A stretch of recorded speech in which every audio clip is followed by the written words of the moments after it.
ട്രേഡിംഗിലൂടെ ലാഭം വാഗ്ദാനം ചെയ്ത് 80 ലക്ഷം രൂപ തട്ടിയെടുത്ത കേസിൽ പ്രതി അറസ്റ്റിൽ. പാലക്കാട് പട്ടാണി തെരുവ് സ്വദേശി ഫസീലിനെയാണ് സൈബർ പോലീസ് അറസ്റ്റ് ചെയ്തത്.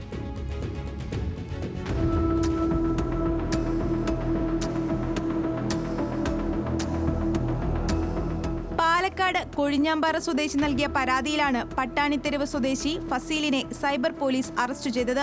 ഓൺലൈൻ ട്രേഡിംഗിലൂടെ ലാഭമുണ്ടാക്കാമെന്നായിരുന്നു വാഗ്ദാനം. ടെലഗ്രാം വഴിയാണ് തട്ടിപ്പ് നടത്തിയത്. പരാതിക്കാരൻ നിക്ഷേപിച്ച ചെറിയ തുകയ്ക്ക് ചെറിയ ലാഭം നൽകി വിശ്വാസ്യത നേടിയെടുത്താണ് തട്ടിപ്പ്.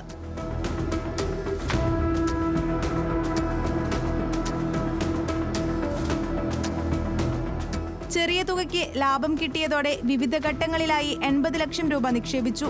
എന്നാൽ പിന്നീട് ലാഭമോ നിക്ഷേപ തുകയോ തിരികെ കിട്ടാതെ വന്നതോടെ പരാതി നൽകുകയായിരുന്നു. അന്വേഷണത്തിൽ പ്രതിയുടെ അക്കൗണ്ടിൽ നിന്നും 20 ലക്ഷം രൂപ കണ്ടെത്തി. പ്രതിക്കെതിരെ ഇതര സംസ്ഥാനങ്ങളിൽ ഉൾപ്പെടെ 9 കേസുകളുണ്ട്.